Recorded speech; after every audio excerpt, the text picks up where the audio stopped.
Welcome to chemistry planet. आज के video lecture में हम डिस्कस करने वाले हैं बोस-आइंस्टाइन स्टैटिस्टिक्स या डिस्ट्रीब्यूशन, जो मैक्सवेल बोल्ट्जमैन स्टैट से बिल्कुल डिफरेंट है। ये मैं बताऊंगा क्यों, और इस लेक्चर को बिल्कुल सिंपल तरीके से समझने की कोशिश करेंगे ताकि जिन लोगों का मैथ्स नहीं है उनको भी ये बात समझ में आ जाए, ये कॉन्सेप्ट समझ में आ जाए। ये एप्लीकेबल है for bosons like photons and helium etcetera. अब मान लीजिए मेरे पास में एक सिस्टम है जिसमें टोटल नंबर ऑफ पार्टिकल्स है n, जो एक दूसरे से इंडिपेंडेंट है और इनडिस्टिंग्विशेबल पार्टिकल्स हैं, यानी जिनको हम डिस्टिंग्विश नहीं कर सकते, हम फर्क नहीं कर सकते। और एक बात, यहाँ पे आप पार्टिकल ऑक्यूपेंसी पे कोई रिस्ट्रिक्शन नहीं लगाते, यानी किसी भी एनर्जी लेवल में कितने भी नंबर ऑफ पार्टिकल्स जा सकते हैं। अब मान लीजिए हमारे पास में जी आई है, degeneracy of ith energy level, और ये फिक्स है, कॉन्स्टेंट है। क्लियर। अब हम देखेंगे total number of ways of distribution of this total particles यानी n पार्टिकल्स, ये कैसे निकालेंगे। ये हम निकाल सकते हैं थर्मोडायनेमिक प्रोबेबिलिटी से, जिसे हम W से दिखाते हैं या P से दिखाते हैं। और हमने जब कॉम्बिनेशन पढ़ा था तब हमने देखा था कि प्रोबेबिलिटी कैसे निकालते हैं अगर पार्टिकल्स इनडिस्टिंग्विशेबल हो तो प्रोबेबिलिटी बराबर आएगा, या दिखाएंगे हम, बराबर equal to summation of ni plus ji I minus 1 factorial divide by N i factorial into g I minus 1 factorial. ni क्या है? Number of particles in ith energy level. ठीक, इसको कहेंगे हम इक्वेशन नंबर 1। अब और एक बात, जो टोटल नंबर ऑफ पार्टिकल्स होंगे ऑल एनर्जी लेवल्स में, जैसे इसमें अप टू आई, वो बराबर होंगे n के, तो ये फिक्स है, कांस्टेंट है। ठीक, तो मैं कहूँगा n is equal to summation of all the particles in all the energy levels, that is equal to constant. दूसरी बात, जो इन सब पार्टिकल्स की एनर्जी होगी, वो टोटल एनर्जी वो इस सिस्टम की एनर्जी के बराबर होगी, यानी E total energy is equal to summation of all the energies of, या मैं बोलूँगा energies of all the particles in all energy levels. अब ये जो है, ये रिस्ट्रिक्शंस या ये जो हमने यहाँ पे कंडीशन लगाई, ये हम लिखेंगे इक्वेशन नंबर 2। अब इक्वेशन नंबर 1 पे हम लॉग लगाते हैं, नेचुरल लॉग बोथ साइड से, ये बन जाएगा लॉन p। ठीक है, लॉन p समेशन ऑफ, यहाँ पे इसका लॉन माइनस दिस लॉन, तो ये बन जाएगा लॉन ni प्लस जी आई माइनस 1, ये ऊपर वाला। अब ये डिवाइड में तो ये हो जाएगा माइनस लॉन ni फैक्टोरियल, इसका फैक्टोरियल ना, माइनस ये लॉन जी आई माइनस 1 का फैक्टोरियल। ठीक है, ये आ गया, तो ये बन गई इक्वेशन नंबर 3। क्लियर। इसके बाद में इसके ऊपर अप्लाई करेंगे स्टर्लिंग अप्रॉक्सीमेशन इक्वेशन नंबर 3 पे। वो क्या है? वो कहता है कि लॉन x फैक्टोरियल, अगर x बड़ा है, अगर नंबर बड़ा है, तो उसका जो फैक्टोरियल होगा, उसका लॉन वो बराबर होता वो नंबर लॉन, फिर वो नंबर माइनस वो नंबर, यानी आपको सिंपली ये करना है, इसका जो फैक्टोरियल होगा वो होगा this lawn this minus this. Clear.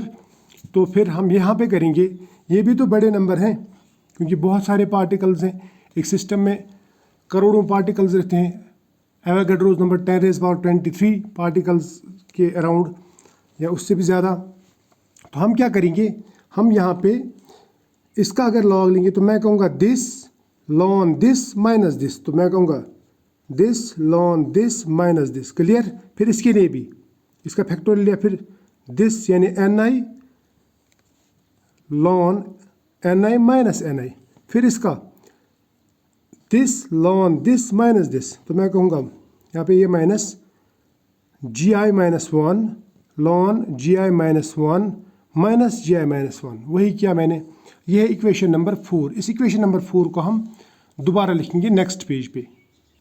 यहाँ पे इक्वेशन मैंने दोबारा लिख दी ताकि आपकी नज़र रहे, और फिर इसको सॉल्व करेंगे। देखिए, इसको ऐसे ही रहने देते, यहाँ तक इन ब्रैकेट्स को करते हैं ओपन, ये बन जाएगा minus into plus minus ni minus into plus minus G आई माइनस इंटू माइनस प्लस 1, फिर ये माइनस ni लॉन ni और minus into minus plus ni, फिर ये बन जाएगा माइनस इंटू दिस, ये माइनस जी आई माइनस 1 लॉन ये जी आई माइनस 1। ठीक, और ये बन जाएगा, देखिए ये बन जाएगा plus into minus, sorry minus into minus plus ji I. ठीक, फिर यहाँ पे minus into minus into minus, minus into minus plus, plus into minus minus 1। Clear.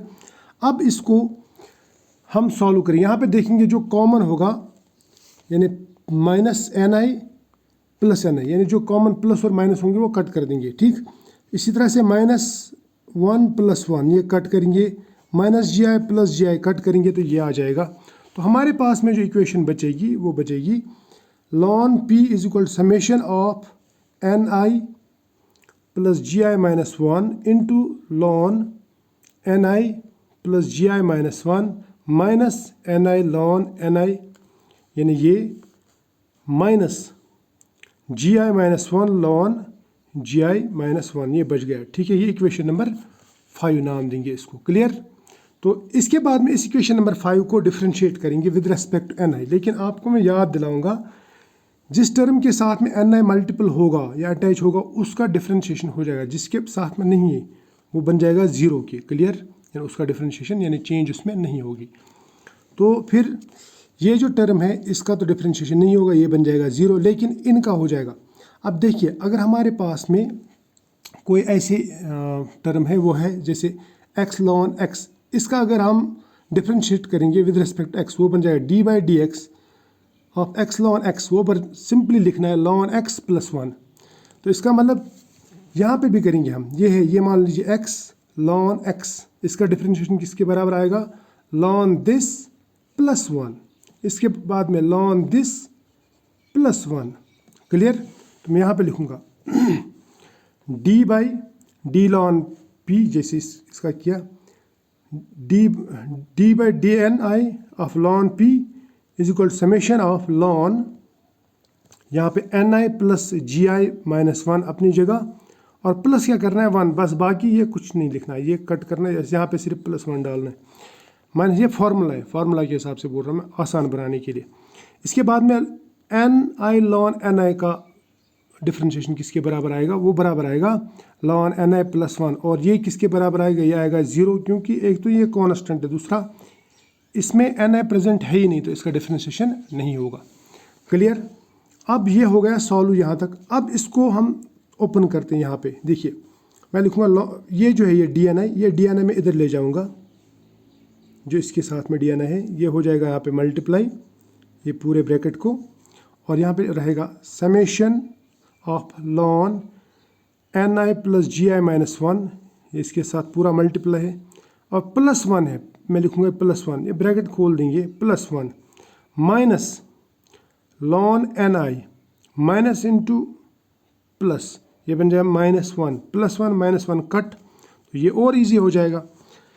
इसके बाद में आपको सिर्फ ये लिखना है, ये दोनों कट करने हैं, बस जो बचा वो लिखना है, वो जो नहीं रहा तो उसको छोड़ देना। क्लियर। अब आपको मैं बताना चाहूँगा कि मोस्ट प्रोबेबल डिस्ट्रीब्यूशन के लिए जो P या W है वो मैक्सिमम होना चाहिए।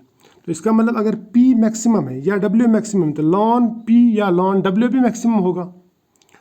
अगर ये मैक्सिमम है तो इसका मतलब इसमें मैक्सिमम मीन्स सबसे बड़ा नंबर, इसके बाद में कोई चेंज नहीं आएगी। इसका मतलब इसमें जो चेंज आएगा d ln p वो = 0 होगा। क्लियर बात समझ में आए ना।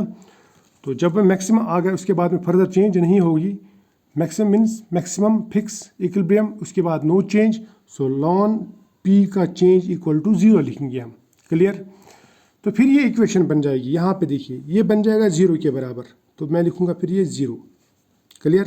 तो 0 = समेशन ऑफ ln, यहाँ पे क्या बचा, ln ni प्लस gi - 1, ठीक, ये तो कट हो गया, माइनस ln ni, ठीक, और इंटू dni, ये लिखा मैंने।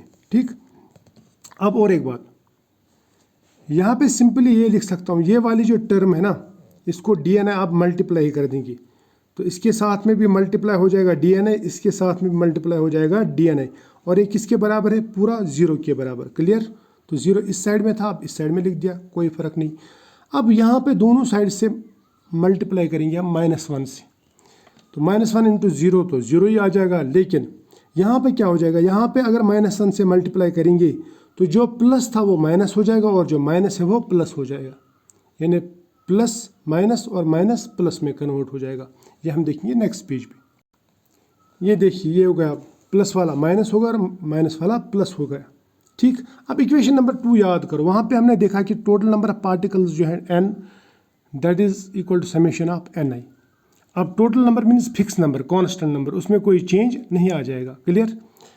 तो फिर मैं लिखूंगा dn यानी change in total number of particles that is equal to 0, या summation of dni is equal to 0। इस तरह से d टोटल एनर्जी फिक्स है, यानी टोटल एनर्जी ऑफ सिस्टम, वो आएगा बराबर समेशन ऑफ ei dni, वो भी 0 के बराबर आ जाएगा। फिक्स मीन्स उसमें कोई चेंज नहीं आएगा। अब ये जो इक्वेशन है, इसको नाम देंगे इक्वेशन नंबर 10, इसको 11, इनको मल्टीप्लाई करेंगे हम दो मल्टीप्लायर से, जिनको हम लैग्रेंज मल्टीप्लायर कहते हैं, अल्फ़ा एंड बीटा। इसको करेंगे अल्फ़ा से, इसको करेंगे बीटा से। ठीक है, तो ये क्या बन जाएगा, ये बनेगा समेशन ऑफ अल्फ़ा dni, ये बन जाएगा summation of ei beta dni या बीटा ei dni। क्लियर? और फिर इसको ऐड करेंगे इसके साथ, याद रखना यहाँ पे समेशन है। अब इसका समेशन और इसका समेशन ये निकाल दो कॉमन, तो हमारे पास में इक्वेशन आएगी ऐसे, समेशन ऑफ लॉन ni, ये लिखा मैंने प्लस वाला पहले लिखा, लॉन ni dni, माइनस वाला बाद में लिखा minus lawn ni plus gi minus 1 dni यहाँ पे भी है। ठीक, प्लस किया मैंने ये अल्फ़ा dni समेशन, तो इसका है ना इधर कॉमन, ये सबको मल्टीप्लाई, ये समेशन मान लीजिए, और plus beta ei dni summation इसका इधर है, कॉमन है। क्लियर? ये क्या ब्रैकेट बीटा ei dni, ये क्या ब्रैकेट कॉमन, और ये किसके बराबर आएगा, टोटल 0 के बराबर। ठीक, अब देखिए यहाँ पे मैं इसको ऐसे भी लिख सकता हूँ, इसका जो dni है, सबका dni, ये dni ये निकाल दिया मैंने कॉमन, मैं लिख सकता हूँ summation of lawn ni minus lawn ni plus gi minus 1 plus alpha plus beta ei dni निकाल दिया कॉमन इक्वल टू 0। अब ये है लॉन ni, ये lawn ni plus gi minus 1, हमें मालूम है lawn a minus lawn b equal lawn a by b, तो lawn this minus lawn this is equal lawn this divide by this, तो मैं लिखूँगा lawn ni divide by ni plus gi minus 1। ठीक, plus लिखूँगा मैं alpha plus beta ei dni। Clear? यहाँ तक clear हो गया? शाबाश। ये बराबर किसके हैं, 0 के। अब एक बात और देखो, मैंने आपसे पहले ही कहा कि यहाँ पे कोई रिस्ट्रिक्शन नहीं है, कोई भी नंबर ऑफ पार्टिकल्स किसी भी एनर्जी लेवल में जा सकते हैं, यानी यहाँ से पार्टिकल इधर जंप कर सकते हैं, इधर से इधर। सो यहाँ पे जो चेंज है वो तो होनी ही होनी है, तो इसका मतलब change in number of particles in a particular energy level, वो तो 0 नहीं है, वो तो पॉसिबल है ना, वो 0 नहीं रख सकते हम। So it is not equal to 0। अब अगर ये 0 नहीं है तो फिर ये 0 है, लेकिन ये सब प्लस में, तो ये सब प्लस प्लस करके 0 आते हैं, तो इसका मतलब ये भी 0, ये भी 0, ये भी 0। अगर ये 0 होता तो फिर इसके 0 रखने की ज़रूरत नहीं थी, लेकिन ये 0 नहीं है, तो इसका मतलब ये सब 0 है, इन सब का समेशन 0 है। Clear?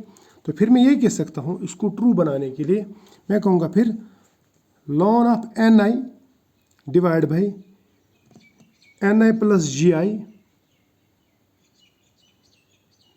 Lawn ni by ni plus gi minus 1 plus ये alpha plus beta ei is equal to 0। ठीक, अब ये जो नहीं, ये प्लस वाले इधर ले जाए, ये हो जाएंगे दोनों माइनस, तो ये बन जाए lawn ni divide by ni plus gi minus 1। अब इन दोनों का माइनस निकाल देंगे कॉमन, ये बन जाएगा अल्फ़ा प्लस बीटा, इस तरफ लेके गए ना, अल्फ़ा प्लस बीटा ei, अगर आप माइनस मल्टीप्लाई करोगे minus alpha minus beta ei फिर से बन जाएगा। ठीक है, क्लियर? अब देखिए लॉन को इधर ले जाइए, बन जाएगा एक्सपोनेंशियल, क्योंकि अगर हम लॉन एक्स वाई के बराबर लिखते हैं मान लीजिए, तो एक्स किसके बराबर हो जाएगा, लॉन इधर ले जाओ तो ये इसका एक्सपोनेंशियल बन जाएगा। सो ये लॉन इधर ले जाओ, ये बन जाएगा exponential of minus alpha plus beta ei। Clear? ये किसके बराबर, ये पूरे इसके बराबर। अब ये जो है ना, ये -1, ये 1 बड़े नंबर 10⁻23 के कंपैरिजन में बहुत ही छोटा है, तो इसको हम नेगलेक्ट कर सकते हैं, यानी करोड़ों में से 1 रुपया गया तो इसको हम नेगलेक्ट करते हैं, इसको छोड़ दो, तो ये बन जाएगी equation ni divide by ni plus gi, -1 हमने छोड़ दिया तो ये रह जाएगा ऐसा, equal to exponential of minus alpha plus beta ei। ठीक है, लेकिन यहाँ पे ब्रैकेट रहेगा। ठीक है, उसके बाद में अगर मैं इसको उल्टा करूँ तो ये भी उल्टा हो जाएगा, ये बन जाए, सपोज इसको उल्टा करूँगा, मैं लिखूँगा ni डिनोमिनेटर जो है न्यूमरेटर में, न्यूमरेटर डिनोमिनेटर में लिखूँ N I plus ji I divide by N I, तो ये भी उल्टा, इसका साइन उल्टा, ये बन जाएगा एक्सपोनेंशियल ऑफ माइनस के बदले में plus alpha plus beta E I. ठीक है, या फिर इसको ऐसे भी कर सकते हैं, ये जो है एन आई इन दोनों का डिनोमिनेटर है, तो मैं लिखूँगा अलग अलग इनको n I by N I plus ji I by N I equal to exponential of alpha plus beta, ये प्लस लिखने की ज़रूरत नहीं, प्लस इनसे प्लस ही है पूरा। ठीक, और N I by N I equal to 1, G I by N I equal to exponential of alpha plus beta E I. अब ये 1 ले जाओ इधर, ये यहाँ पे प्लस था, यहाँ पे हो जाएगा माइनस, तो ये बन जाएगा G I by N I equal to exponential of alpha plus beta E I minus 1। ठीक, अब आप ऐसा करो, ये इधर ले जाओ तो ये इसको मल्टीप्लाई हो जाएगा, इसको इधर ले जाओ ये इसका डिवाइड हो जाएगा, ये पूरी टर्म जो है ना, अगर मैं इसको इधर ले जाऊँ तो ये इसका मल्टीप्लाई हो जाएगा। अब इस पूरी टर्म को अगर मैं इधर ले जाऊँ, ये जी आई का डिवाइड, तो इसको इधर ले जाओ, इसको इधर लेके आओ, ये बन जाएगा यहाँ पे एन आई रह जाएगा, एन आई बराबर रहेगा जी आई, इस साइड का जी आई डिवाइड बाई ये पूरा exponential of alpha plus beta E I minus 1। इसे हम कहते हैं बोस आइंस्टाइन स्टैटिस्टिक्स। याद रखना, ये स्टैटिस्टिक्स यूज़ हम करते हैं for the derivation of law of Planck's law for the distribution of energy in black body radiation. तो ये बहुत ही इंपॉर्टेंट है। आई होप ये आपको समझ में आया होगा। मिलते हैं नेक्स्ट वीडियो में, तब तक के लिए बाय।